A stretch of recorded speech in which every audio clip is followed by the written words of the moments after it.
All right, and we are back here on the GSMC football podcast. And for the final part of the show, we are going to get into previewing the rest of the games, including the Monday night game between the Giants and the Steelers, because once again, I will not be doing a show on Monday, but I will be back on Tuesday to recap it. And I'll recap all the games as well, especially the ones that I'll be at. Well, depending on how good they are. So to kind of go through the remaining games, so the late slate, so we got the 2-5 Saints at the 3-3 Chargers. The Chargers are 7.5-point favorites. They're coming off of a tough loss against the Cardinals, only kicking 5 field goals. And Justin Herbert, and we talked about this in the production meeting yesterday, Justin Herbert did play well in that game. He did throw for over 300 yards. Just, some of his pass catchers didn't do him any favors. Jalen Reagor fumbling the ball out of the end zone. That could have been 7 there. That would have been huge. But, yeah, they're looking to get back on the right track, and I think they will against the Saints. I mean, it's amazing how, the Saints get off to this 2-0 start, and they have lost 5 straight games since then. 5 straight. And Derek Carr doesn't look like he's going to play, so probably going to be another loss. The Chargers have a good defense, and I think they'll have their way. They'll run the football. They're a team that loves to run it. I think J.K. Dobbins will have a big game, and Herbert, he'll do what he's supposed to do.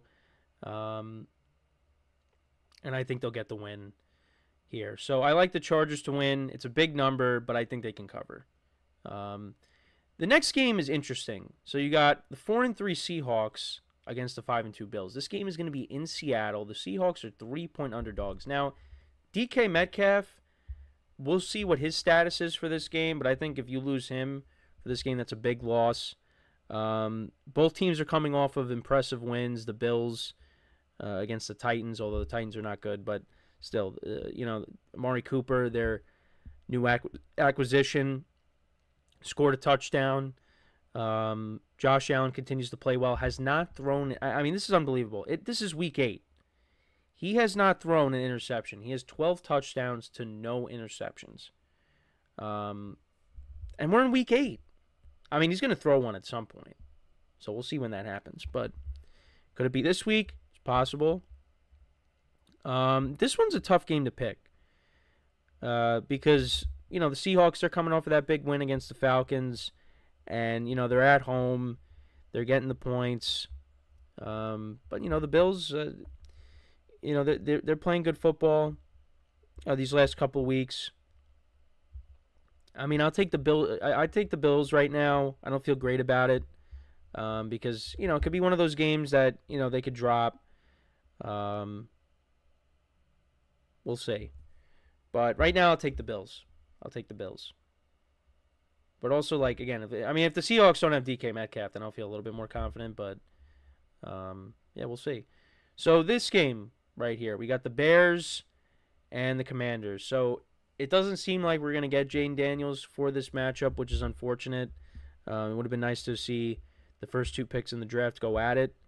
The Bears, before the bye week, they started to put things together. I know it was against the Panthers in Jacksonville, but you got to take that. They're running the football better.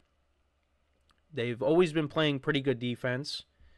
But now you're getting this offense going. And I think during the bye week, the Bears probably worked on some things. And they might look even better coming out of the bye. I still don't trust this Commanders defense, even though they've been good at times this year. They shut down the Panthers, but Panthers are not good. I'm curious to see how this game goes, but I actually do like the Bears in this matchup. I like them to win. I know Marcus Mariota played well. We talked about this a little bit earlier in the show, but again, the Bears defense is good. It's a solid unit, and I like the Bears to win this game. So I'll take the Bears here, and then I'll get them to 5-2 on the season. And then speaking of the Panthers, they will be taking on the 4-3 Denver Broncos. Broncos are 10-point favorites. Bryce Young actually will be playing in this game because Andy Dalton was involved in a car accident, but he's fine. Everything's okay, it seems, with him, but he will not be playing in this game. It'll be Bryce Young once again. So Uh, I mean, I like the Broncos to win, but 10 is a big number. It's a big number. So I don't know what to do there. I might still take the Broncos just because, they're going to run the football. And, Bo Nix, at times looked good in that game against the Saints. So I think, and the Panthers they're just not good. They're not good. So I'm gonna lean towards taking the Broncos to cover. I mean, I definitely think they'll win, but right now I'm leaning towards taking them to cover. And then the other game we got here, so we got the Chiefs and the Raiders. So the Chiefs, coming off of that win against the 49ers, they're 6-0. They're the only undefeated team remaining left in the NFL. Against the 2-5 Raiders, coming off of that loss against the Rams. And it's going to be Gardner Minshew. Aiden O'Connell started that game, ended up getting hurt. He's going to be on IR. He was placed on IR. So it's going to be Minshew. They did bring in Desmond Ridder to be the backup. But, yeah, that's what it's going to be right now. It's going to be Gardner Minshew moving forward. And the Raiders are 9.5-point underdogs at home. I expected them to be better this year just because, I thought they would finish around the same record that they had last year, but it looks like it's going to be a lot worse than that. I still don't know how they beat the Ravens. That just didn't make any sense. But that did happen. They did beat the Ravens. And, this is a divisional game, but I just think, the Raiders, they're in disarray right now. They traded away Devontae Adams. They can't run the football. I thought Zamir White maybe be a little bit better, but he hasn't been the lead back. It's really been Alexander Mattison. So they can't really run the football. They're kind of one-dimensional. I will say the one positive from their offense has been Brock Bowers. He's been solid for them this year. So at least they have, one piece to kind of build around when it comes to that offense. And, we'll see. Is Max Crosby, is it possible that, maybe he's traded? Because, he did talk about not wanting to be part of a rebuild. But as of right now, he's still there. And then with the Chiefs, they got DeAndre Hopkins. And the expectation is he's going to play. And, I'm curious to see what he's going to look like with this offense. Is he going to be the D-Hop of old or what? What's he going to look like? And he's an older player now, still kind of banged up, but my prediction is he's going to score a touchdown in this game. The Chiefs are going to target him in the red zone. I'm curious to see what he's going to do. I mean, if the Chiefs got DeAndre Hopkins a few years ago, it would have been bigger news, but now it's just, he's been injured and, playing with the Titans, last year he did have over 1,000 yards. So it's not like, he's far removed from that. And, I forget what I was watching an Instagram post, but just the amount of quarterbacks that he's played with over the course of his career, and he was still able to produce. It's really impressive. Now you're probably playing with, this is the best quarterback you're probably going to ever play with in Patrick Mahomes. And you had prime Deshaun Watson, Kyler Murray, they did well together. But playing with Patrick Mahomes, this is the best quarterback that he's ever played with. Well, maybe not Matt Schaub. No, I'm just kidding. So we'll see. But I like the Chiefs to win and cover. Their defense is playing really well. And look, the wins have not been pretty for the most part this year, but they just still find ways to win. And, now you bring in DeAndre Hopkins, and hopefully, they get Isaiah Pacheco back within the next few weeks. But can the Chiefs go undefeated? Because they got the Raiders, which I think is a win. The Bucks with no Mike Evans and no Chris Godwin, that should be a win.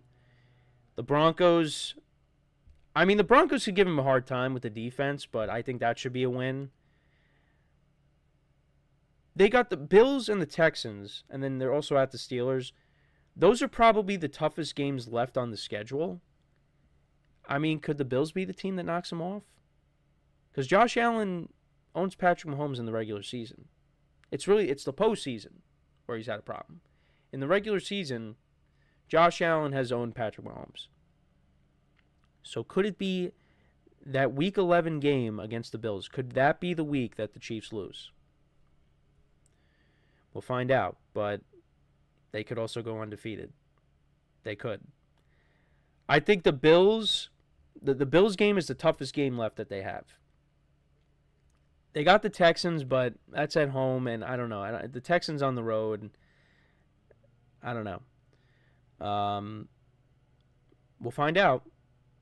So I like the Chiefs to win and cover, like I said. And then finally, the Monday night game, it's the Giants against the Steelers. It's going to be my mom's team versus my dad's team. Well, I mean, the Giants are my team, but they really haven't been my team in a long time because of how they've played. See, this game I feel like could be a trap because when we think the Giants have no chance of winning a game, they'll pull something out, just like they did in Seattle. But they do have no left tackle. Andrew Thomas being out, I mean, you saw that just changed everything on the offensive line. The Eagles just had their way with the Giants' O-line, 8 sacks, and now they're going up against Alex Highsmith and T.J.Watt, the best defensive player in the NFL. Steelers' defense is playing really well. I mean, the Giants' defense could give that Steelers' offense a problem. I don't think Russell Wilson is going to have the game that he had against the Jets because the Giants actually do have a good defense. Giants' defense right now is better than the Jets' defense. But the problem is the Giants just can't generate any kind of offense. So I like the Steelers to win. The 6 points is tough to lay, but I'm going to lay them just because the Giants can't score. But it will not surprise me if the Giants somehow won this game because they would just do that. So to kind of run through the picks again, so I like the Packers. Again, I might change some of them, but I like the Packers right now to win and cover. I like the Ravens to win, but the Browns to cover, the Lions to win and cover, the Texans to win and cover, the Dolphins to win and cover, the Jets to win and cover, the Bucks to win. They're the underdog right now. Bengals to win and cover, Chargers to win and cover. Bills, Seahawks is tough to pick. Might change it, but I like the Bills. The Bears I like, the Broncos, the Chiefs, the 49ers, and the Steelers. Might have to change some of them. But yeah, we got a full slate. Oh yeah, and then the Thursday night game, I like the Vikings. So you're probably saying, oh, you're picking all the favorites. So we might have to go and change some. We'll have to go through it. But yeah, that is pretty much it for the show for today. I thank you guys for tuning in. Make sure to check out all the other shows. Give the other shows some love. Make sure to leave a like, comment, and subscribe to the video. Greatly appreciate it. And yeah, so as always, I'm your host, Kenneth Grunfelder, signing off from the GSMC Football Podcast, brought to you by the GSMC Sports Network. Reminder that there'll be no show tomorrow. I'll be back on Tuesday. There'll be no show on Monday either. I'll be back on Tuesday. But yeah, have a good day. Enjoy the weekend. Enjoy all the games. And I will talk to you guys on Tuesday. Take care.